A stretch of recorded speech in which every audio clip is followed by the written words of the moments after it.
Louisiana is a state celebrated for its southern hospitality, and the city of Baton Rouge is certainly no exception.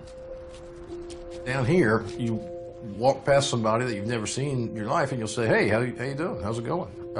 That's kind of the way that we are in the South. However, a warm welcome does not await in every part of town. The difference between North Baton Rouge and downtown and South Baton Rouge are night and day. North Baton Rouge at that time and even now is a very dangerous place. Women who live high-risk lifestyles walk up and down the streets freely. Drugs flow rampantly throughout that whole area, and murder is a common occurrence.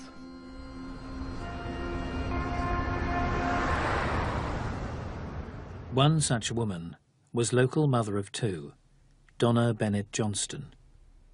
She was addicted to crack for the most part. Wasn't really anything else that kept her out. That was the thing that kept her on the streets, looking for the next high and everything. She was a mother still, you know. She just had a problem. To me, she was just, you know, great person, great woman. Like, everything that she did, she just gave all her heart and soul to it. You know, she was one of them people that loved deeply. You know, I remember her calling me in the evening times, just out of the blue, just to say, I love you. Justin had become accustomed to his mother's disappearances. Some days she would just pop out and leave, and we'd wake up the next morning and she would be gone. But all in all, we just, you know, kept faith that she would be all right, and one day she would, you know, get better.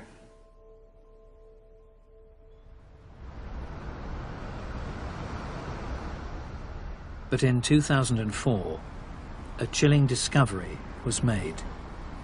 Two residents were out looking for their lost dog on Ben Hur Road between Nicholson and Burbank this morning when they spotted what looked like the body of a woman lying in the drainage ditch on the south side of the bridge. Cause of death? Strangulation.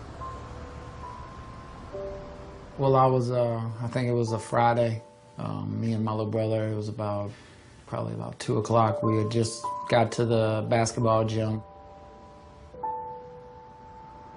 We were in the middle of a game, playing, and I hear my phone ring. It was my father's ringtone. And I knew something was wrong. That's when he told me they found your mama dead this morning.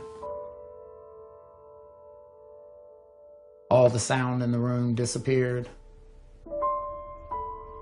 I mean, there's nothing that compares to hearing those words.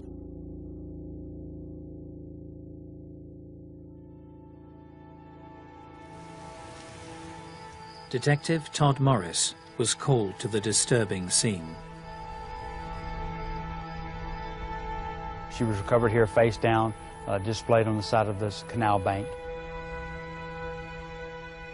There was a jacket covering her right arm, and upon removing that, it was discovered then that the suspect had severed and taken her arm from the elbow down, which was not located here at the crime scene. There was also on her right thigh a approximately 3 by 3 inch square area that had been removed and had been taken by the suspect. Investigators believe the victim to be the latest work of a serial killer who was snatching women from the streets of North Baton Rouge. It's a city's worst nightmare. It's an investigator's worst nightmare to know that you have a person that's going around doing these type of horrendous acts to innocent female victims, and what he's capable of. This sick individual is preying in our community, preying on innocent females, so you're thinking, okay, when's the next victim going to happen? Yet few would have dared imagine that this sadistic murderer had been claiming victims for a decade.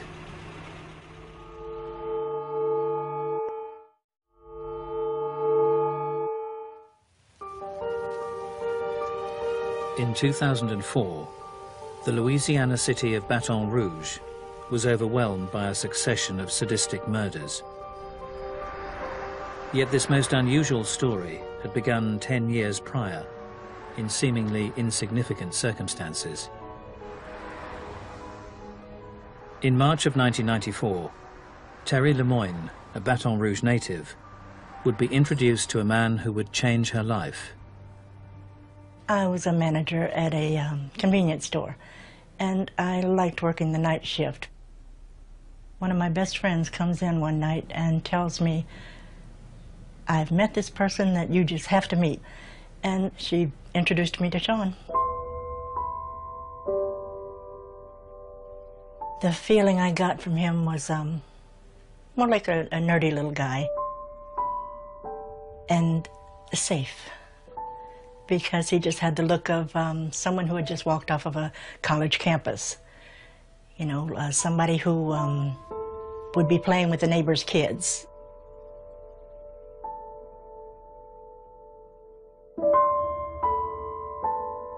After my first meeting with Sean, he seemed like somebody I wouldn't mind seeing again. Then he started meeting me at my house, and it went on from there. As the pair's relationship progressed, Terry and Sean began to learn more about one another. He lived in a very nice house. Mostly things were all over the place, you know, dishes were not washed, and, you know, things were here and there. Nothing was in its place, so to say. We were getting along so well together that there was just only one more test that he had to pass as far as I was concerned. And that was he safe enough to live the rest of my life with? I started a fight one night and slapped him on purpose to see what his reaction would be. And he stomped his foot and said, "Boys aren't supposed to hit girls, and girls aren't supposed to hit boys. That's just the way it's supposed to be." And so I figured I'm safe. However, Terry had not learned everything there was to know about Sean. Located just across the street from the convenience store was St. James Place, a retirement home for the elderly. One of the residents was 82-year-old Anne Bryan. She was a sweet, sweet lady. She had a loving family. She had spent her life being respected by those who knew her. On the evening of the 20th of March, Anne was due to be visited by her nurse for a regular checkup. The exterior door that led to her apartment had been left unlocked, and Anne had left her door slightly ajar so that the nurses could give her her medication. Upon arriving at Anne's room in the early hours of the next morning, the nurses were to encounter an atrocious scene. Her body was discovered the next morning by some workers at the retirement home. This was an 82-year-old woman who had been brutally, brutally attacked, and the things that had been done to her were unbelievable. Police had no clue as to what any motive would be or why anybody would want her dead. It was a mystery at that time.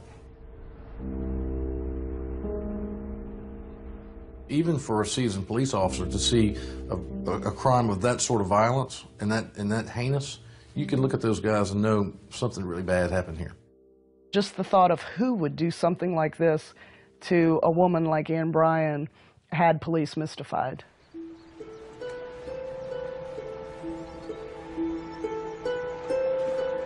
Terry Lemoyne's new love interest, Sean Vincent Gillis, was a man with a troubling family history. His difficulties began with a traumatic incident involving his father Norman and his mother Yvonne. Norman got drunk, and Yvonne came into the house, and Norman had a gun to her young son's head and threatened to kill Yvonne and to kill Sean.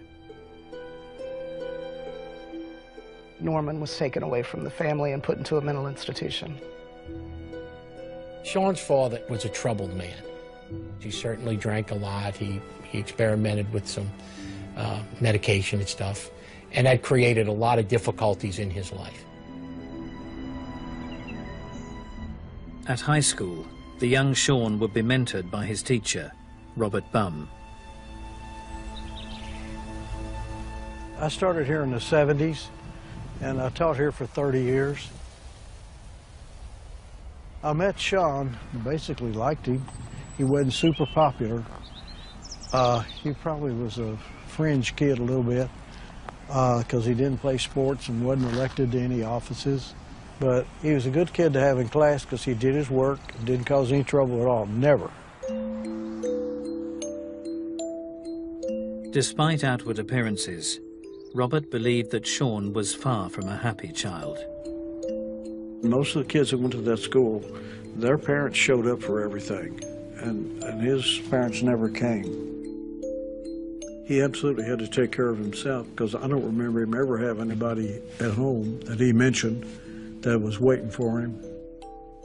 I think, you know, when a kid is kind of has a family like he had, because it brought out a lot of anger and low self-worth. There wasn't any question about it. In meeting Terry Lemoyne later in his life, Sean had finally found someone with whom he could share his insecurities. What they saw in each other was someone who could provide what they each needed. And so they fit very perfectly like that. Yet Sean still had vices that he would try to hide from Terry. Sean was an avid pornography person. I would catch him now and then. That had a pretty big impact on our relationship.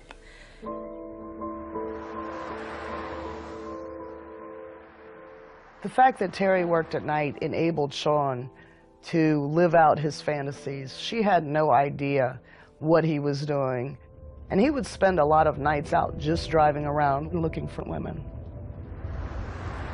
One woman walking those very same streets was Catherine Hall. Catherine Hall had what we call a high-risk lifestyle, and she was known to be involved in prostitution from time to time. For women who make their living through sex in North Baton Rouge, it's a very dangerous occupation. You become an easy mark for anybody who is looking to harm a woman.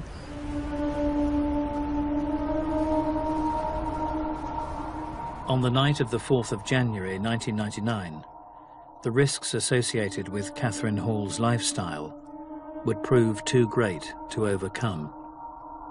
Miss Hall was found at the end of a dead-end street, and she had a severe post-mortem mutilation of her body. And she was placed under a sign that said dead end. It was obvious to police that this was no typical murder. The number of stab wounds, the viciousness with which she was attacked, all indicated that the person who had done this was full of rage toward women. As investigators began working the case, they were deeply troubled by the circumstances of Catherine Hall's discovery. Her body, was displayed, in a manner which to be found. It wasn't discreetly hidden. And she had, a substantial amount of post-mortem cuttings to her body, as well as ligature marks.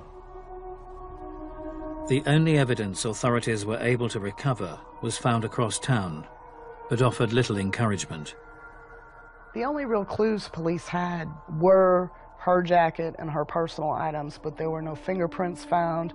There were no forensics to indicate at that time who had killed this woman.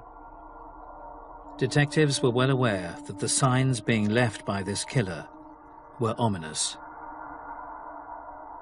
A crime scene would indicate to me that it would not be the person's most likely first homicide, and it probably wouldn't be the last.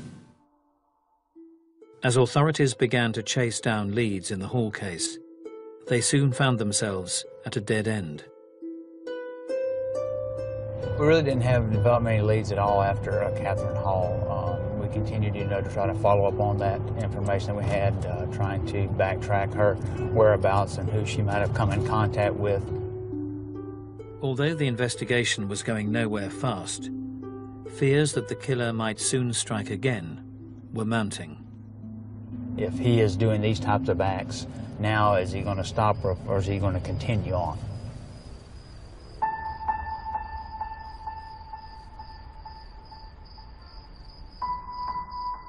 Meanwhile, the cracks that had begun to appear in the relationship between Terry Lemoyne and Sean Vincent Gillis were beginning to widen.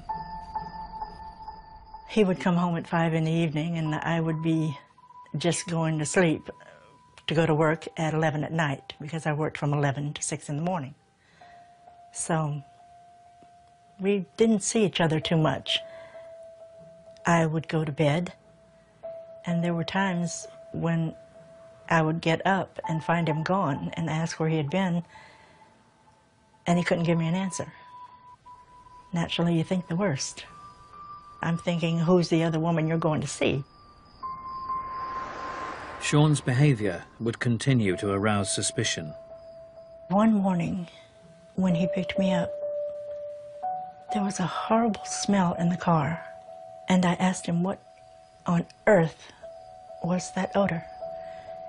And he told me he had hit an animal on the way to picking me up, and there was still blood on the car. And that's what the bad smell was. So I didn't think twice about it, and I said, well, please wash the car. And I got out of the car, came into the house, and went to bed. And he told me he was leaving to go wash the car, and nothing else was ever spoken about it. Sean also began to develop a fascination with computers, exploring the darkest corners of the internet. This is when internet was just beginning, and he was just mesmerized with a computer. What got him interested was his obsession with going to websites that featured the bodies of dead women. He became obsessed with these bodies. He saw them on a daily basis. One time he told me, come see these pictures. He said, this happened in Baton Rouge. And he showed me a write-up about a woman that had been found in a ditch. And that shocked me so much, I just told him, I don't want to see any more. Outside of his online interests, Sean kept a small group of friends with whom he would fall in and out of touch. One such acquaintance was Johnny Mae Williams. He met her in the store where he worked. She would occasionally come over and clean his house. They got high together. They enjoyed each other's company. Johnny Mae was a very special person. She was known to all as a great cook. She would do her friends' and neighbors' hair. She was a loved woman. Johnny Mae's decision to go out onto the streets of North Baton Rouge in January of 2003 left her family anxious for her safety. That night, she did not return home, as a predatory killer continued to stalk the streets.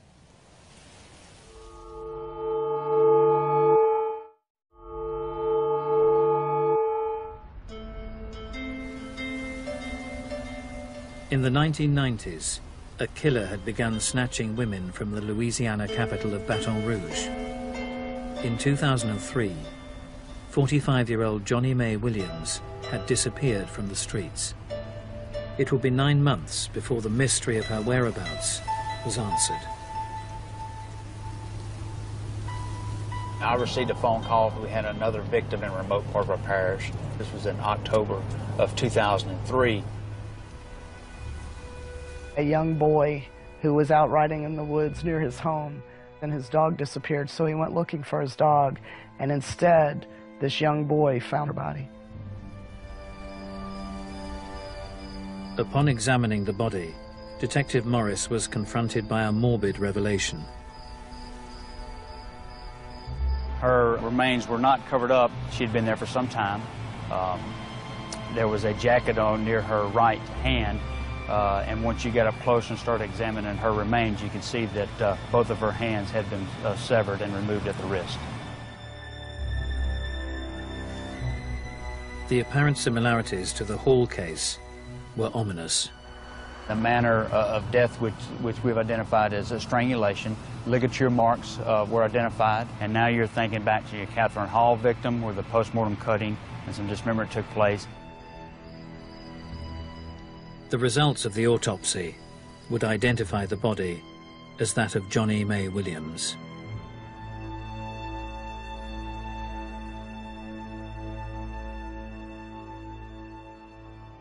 The thought that they were dealing with a deeply depraved killer had Todd Morris on edge. This type of signatures raises grave concern for us, and obviously he is progressing what he may be doing with the body and taking the body parts with him.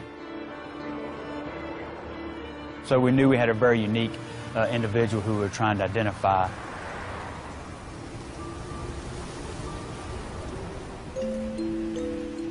Sean Vincent Gillis was a man whose life often strayed beyond the bounds of the ordinary. Well, he certainly had a very close bond with his mother. She was a woman who wound up in a very difficult situation, and she worked very, very hard to try and do everything she could to provide for Sean in a way that was best for Sean. In 1992, Yvonne Gillis would leave town to pursue her career, leaving the house to her now 29-year-old son. At the time, he was very angry that his mother had left him. He felt abandoned, and he really did not have the coping skills to deal with life on his own. Neighbors reported hearing him outside banging on garbage cans in the middle of the night, howling at the moon. So he had a difficult time when she left, but it also presented him an opportunity to do what he wanted. That's when he began to really spend a lot of time on his computer, delving into the darker side of life that fascinated him so much.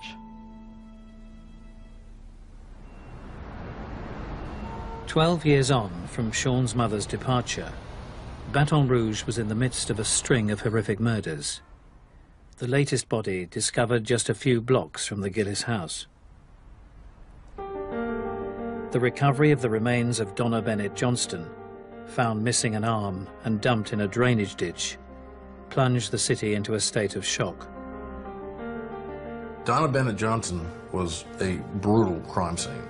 You could tell that whoever had committed this crime had done it in fury. People began locking their doors, locking their windows. Women began taking self-defense classes. There was such a range between the types of women that were killed that no one was safe, and Baton Rouge became paralyzed with fear.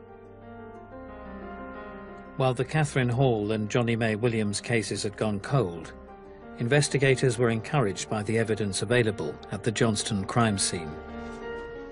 It looks like a vehicle had backed up to that location and perhaps backed into the area, and maybe she was in the vehicle and then dragged and thrown into the canal.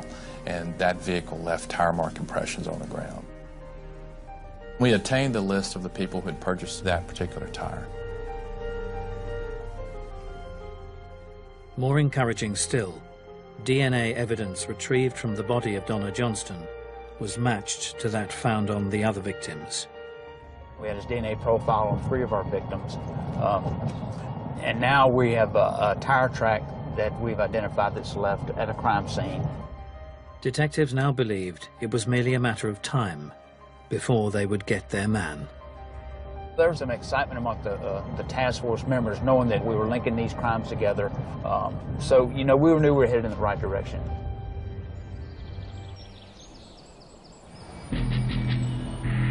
As the investigation gathered pace, Agent Jeff Methvin from the FBI began to narrow down a list of potential suspects. The tire mark impression leads were encouraging because we knew that this tire had been at our crime scene, and we knew we had a list of people who had purchased this tire in our area. And the number 1 on there was Mr. Gillis.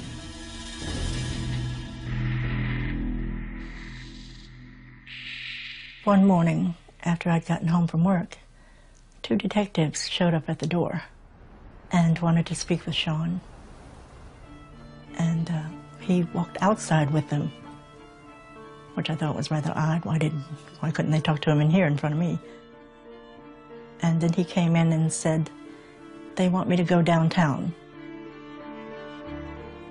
And so we walked outside, and we were standing in the driveway walking toward our vehicles, and Sean asked, can I smoke a cigarette before we go? And of course we said sure. He smokes about half of a cigarette,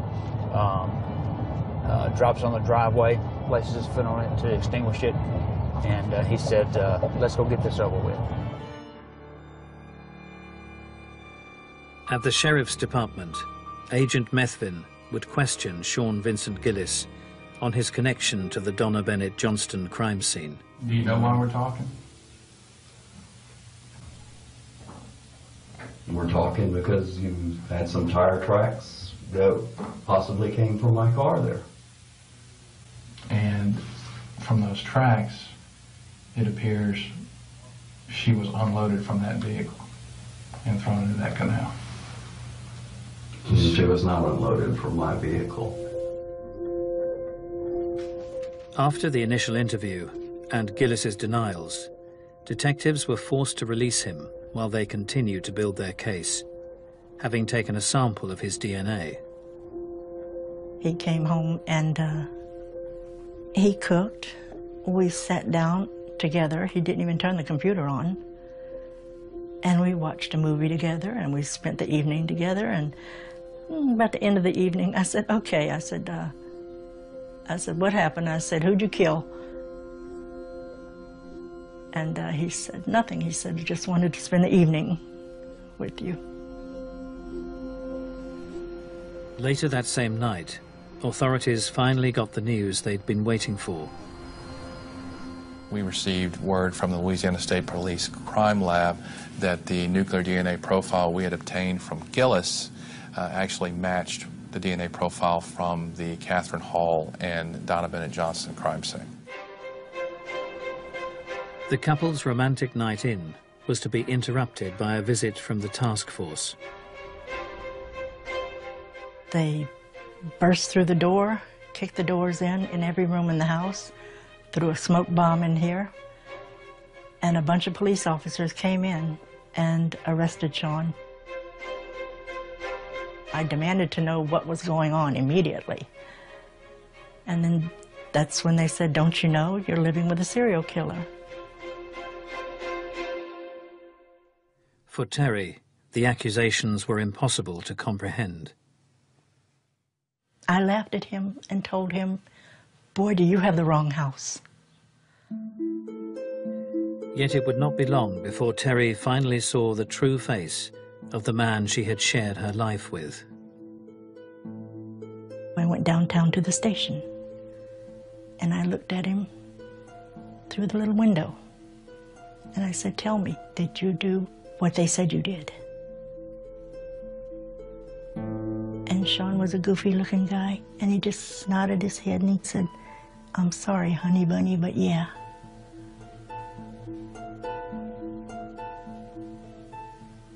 And my whole world just ended.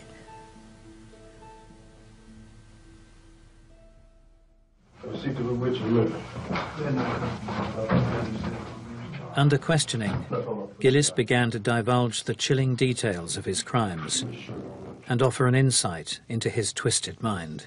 How did this come to be, man? Does the word monster come to mind? The ligature marks found on his victims would also be explained.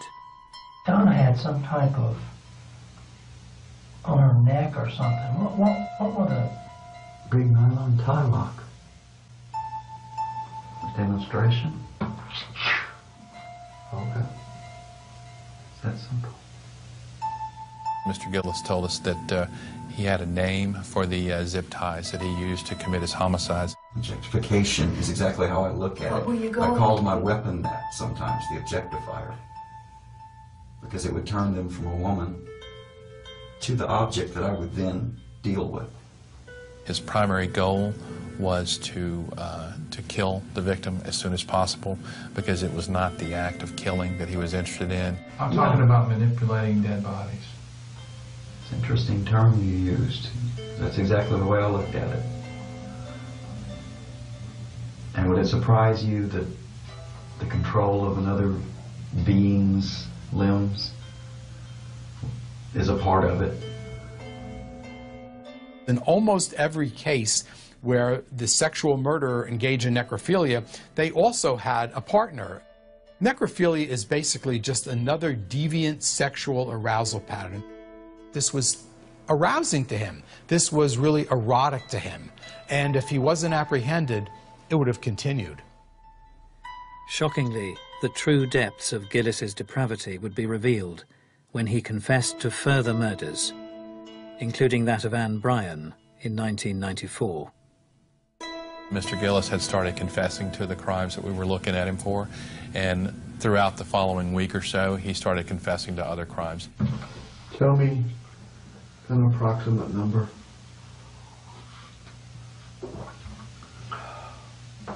4, 5, 6, 7.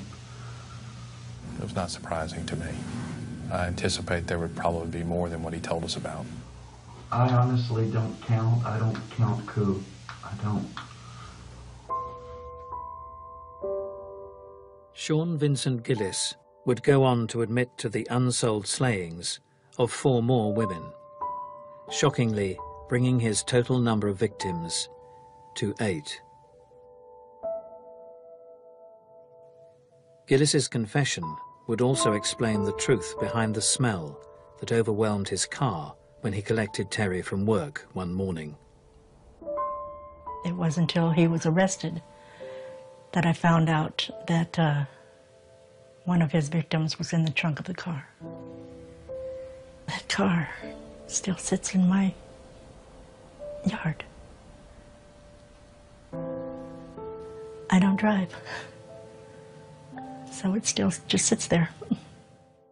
I guess that's one of the few times Terry did get to ride with a body in the car, without knowing it. I mean, because she was, woman had just been dead, you know, a few hours earlier. The acts that Gillis confessed to engaging in prior to disposing of her body were more shocking still.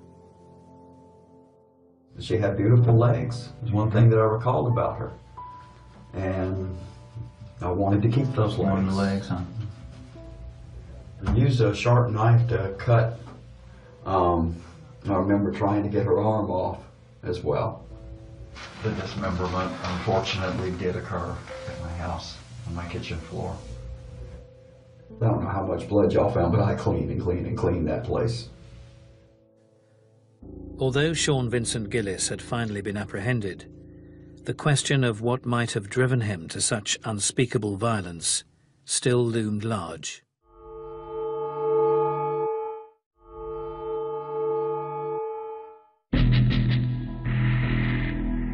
In 2004, the arrest of Sean Vincent Gillis brought to a close his 10-year reign of terror.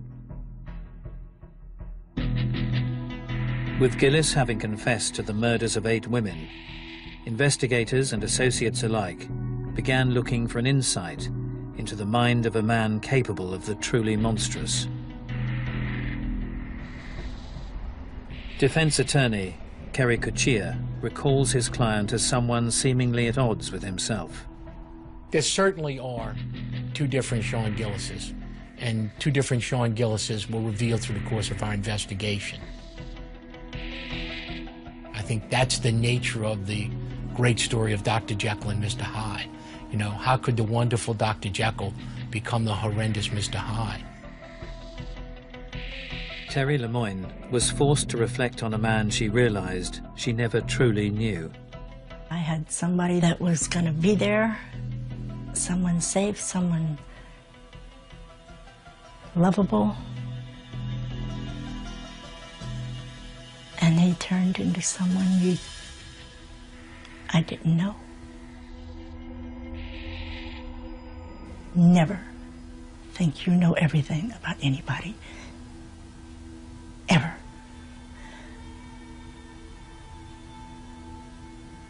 Never. The question of what might have compelled Sean Vincent Gillis to commit such crimes was one that fascinated those who searched for an explanation. He had a great interest in a particular website that he would go to, and it had crime scenes from all different crimes. Bodies would be laying there, and the police tape would be up and things like that. So in retrospect, I don't think he was more enjoying it just to do it as he was feeding some type of desire that he had to have his own crime scene. One other thing about Gillis is he photographed a number of his victims, and he did this because he was creating his own pornography. What he would do is take a look at those pictures and use that as a stimulant to fantasize about what had happened. Gillis himself would claim his twisted and violent perversions had been evident for some time. I tried to kill my cousin once to feel her breasts up. How old were you? Oh, we were about 12, 13. What about funeral homes? Funeral homes. This will go back to the childhood. I spent a lot of time, and my grandmother had a funeral home right across the street. And me and my cousin, I mean, we would do morbid things like sleep in the coffins. A lot of people can't believe that, but we do it. The number of individuals that harbor these very perverse, sadistic fantasies is much, much larger than the small number of people who actually act them out. The individual who acts out and begins a series of murders has harbored these fantasies for 15, 20 years. And unfortunately, once they get away with it with one individual, they become then emboldened. Anyone who has these extreme inclinations typically figures out a way to compartmentalize. Typically, people who are driven by sexual compulsion or there's a sexual element to their murders, that becomes addictive. Yeah, I know right from wrong as well as you do. I know you do. But there are certain times when it fuzzes out. And it's really not that I don't know it anymore. It's like, it doesn't matter anymore. This is my universe. I'm God there. I am God. At the trial, the question of Gillis's mental health was much discussed. There are forms of mental illness that are genetic and can be inherited. And there are indications about Sean's father having a lot of mental health treatment. So I think he would inevitably think about what he's seen in his father and then think about, what have I inherited? What is this why I'm like I am? Ultimately, Sean Vincent Gillis would be convicted of first-degree murder and sentenced to life without the benefit of parole. So was Sean Vincent Gillis simply a man acting out his darkest fantasies? Or was his compulsion to kill hardwired? I don't believe that Sean Gillis was a natural-born killer.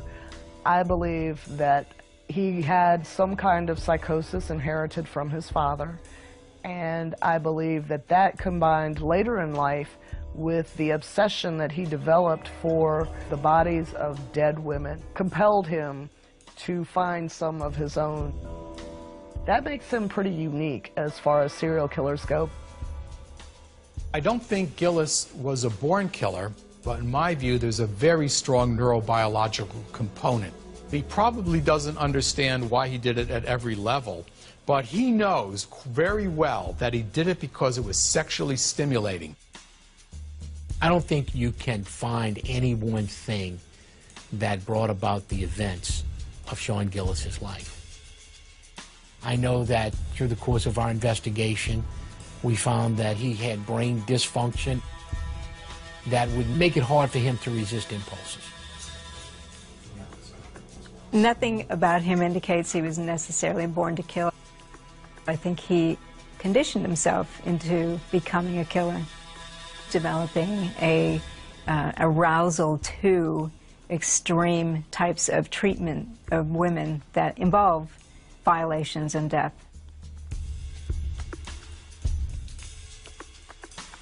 I tell my kids all the time, you know, as they're growing up and they're learning about life, that there are dragons to slay, and Mr. Gillis is an example of that.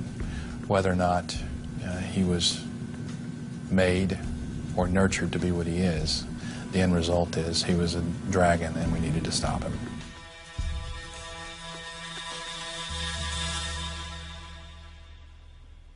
During his interrogation, Gillis would offer his own opinion on the nature or nurture debate.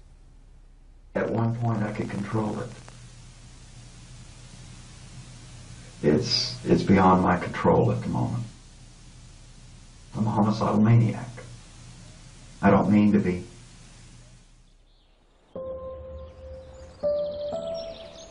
Although Justin Bennett lost his mother in the worst possible circumstances, he has found peace of mind. The way I feel now, I honestly have forgiven what he's done. That's his life, his burden, and I can't let it eat me up inside forever.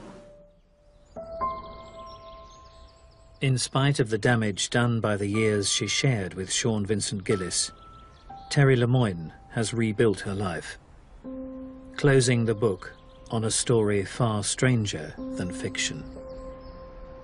Never in my life would I have thought that that geeky-looking person that came to that store that night would turn out to be the person that he turned out to be. But it's a chapter of my life that's given me quite an education.